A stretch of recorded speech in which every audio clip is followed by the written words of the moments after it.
Do you spend any time working in your business as opposed to just working on your business? So if you've read Michael Gerber's E-Myth Revisited, phenomenal book, talks about the fact that we as business owners, which you all are, even if you're on a team, you are running your own business within a business, we all need to be spending a little bit of time every day, every week, working on our business as opposed to just constantly working in your business. So how do you actually execute that?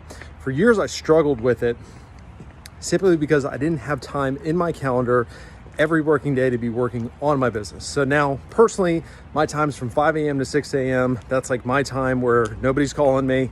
There's no emails to respond to, where I can actually work on my business. Maybe that time works for you, maybe it doesn't. But I would encourage you to schedule some time, half hour to an hour a day, where you can work on your business, whether you're working on your skills, your presentation, your systems, whatever. Make sure you have the time in your schedule.